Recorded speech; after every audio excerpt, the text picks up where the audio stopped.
It's your boy Salim from Notorious S back with another video, baby. Now let's hit my main points of contention with the Red Pill movement. Now, before I get into the subject, let me say this. I still think that it's a good thing, and because it does more good than bad overall for men, right? The reason why I say that I have points of contention is because, look, it's a flawed ideology. Like most ideologies, because it's not 100% accurate. That's what I mean by that. Now, there's things that I've been able to observe over time, being somebody that was in the movement for the past 2-3 years and having experienced different stages of somebody that goes through that. I have things that I don't necessarily agree with that I want to highlight to hopefully help you understand and navigate what you're going through right now. Without further ado, my first thing is, look, I think the ideology is too unilateral. Like the boxes that kind of contain the ideology, the walls actually that confine it are too rigid. Like it leaves no space in my mind for the complexity of who we are as human beings. Now, let me give you an example. One might say that women are hypergamous. They date hypergamously, right? Meaning hypergamy means women dating up. Now, up is really broad. It could be anything that they perceive as important is typically what they're going to look for in a mate, right? In a boyfriend, husband, and whatever. Now, if they value like fame, money, social status, financial status is what they're going to be looking for in their boyfriend, whatever, right? Now, a lot of people are going to go ahead and generalize this and say basically that anything they do has to somehow be motivated, right, by that instinct to be hypergamous.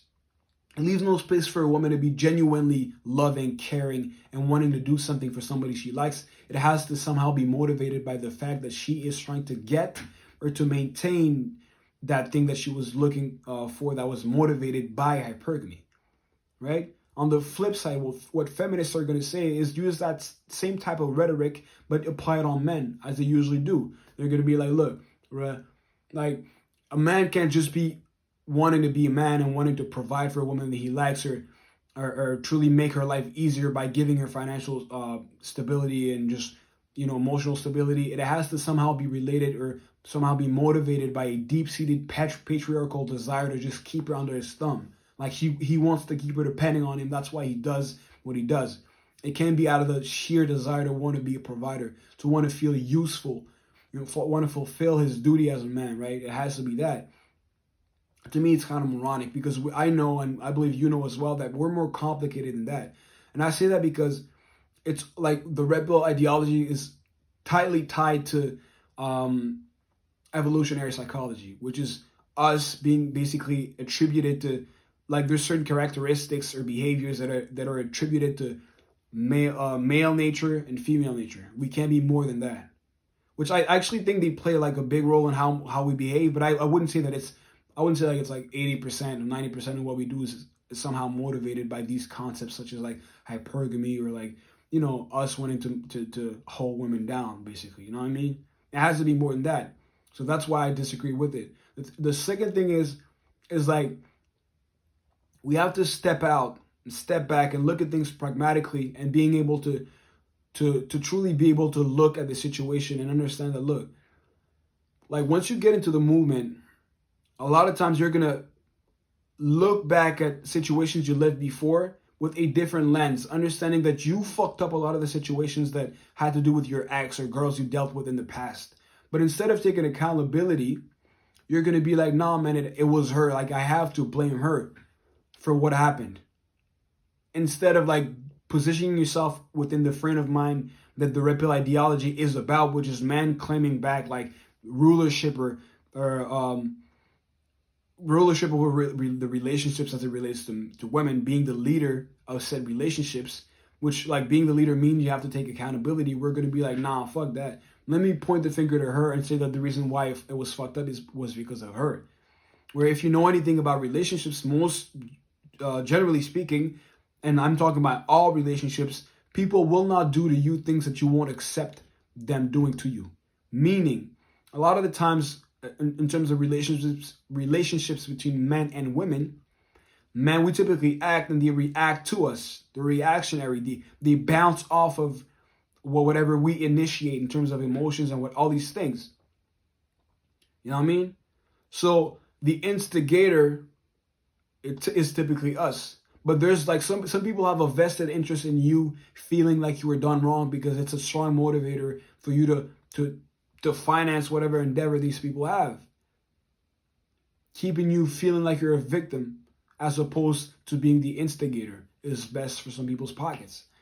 You know what I mean? But you truly have to gain knowledge and understand that, you know what?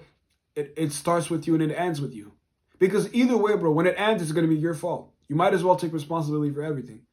You know what I mean? And like I heard that before. I think it's like John C. Maxwell. He said everything rises and falls on leadership. And the first thing you got to do is take responsibility for how things go. It'll make your day, it'll make things easier for you. All right? Third thing is, look, I think far too many times, and it ties into the second point, we like to point fingers at the opposite sex, and not that it's not justified, because, bro, I have my own personal opinions about the current dating landscape and all these things. And yes, there's some fuck shit, and there's some things that girls are doing that are, bro, that's that wrong. And I'll be the first one to call it out. Don't get me fucked up. But I like in doing this, I like to hold us accountable first, right? Like, we have to be able to put ourselves in their situation, in their shoes, to truly have like a well-rounded understanding of the situation right now. That's something we tend to not do enough. Bro, look, just put yourself in the shoes of like girls right now. And like, you'll be getting, like, imagine for one day that you're a girl, right? And getting the overwhelmingly high level of attention and validation and interest from the opposite sex through social media or just everyday interactions that they have, and not changing your behavior. Just, it's practically impossible. So let's be realistic for a second and really acknowledge the fact that, you know what, there's something to be said about the current landscape that justifies or that explains at least their behavior. But we have to acknowledge that and not just say that, oh, well, they're just getting that type of behavior out of their asses. No, they're not, bro. Because they used to not behave like that before, which means something happened in between that justifies how they behave. And the sooner you accept that, the better outcome you'll get out of the current situation you live in. I mean, I think these things are not acknowledged often enough because they go against a certain narrative that's being painted by certain people. You know what I mean? Like, it's broader and it's more complicated than just the big headline terms you'll see in the movement, bruh. And that's what you really have to understand in order to evolve from certain stages that people can get caught up in, certain mental stages. You got to work on your mind at every step of the way. Like, the red pill is not the final destination. It's just a piece of a puzzle that you started not knowing that you even needed.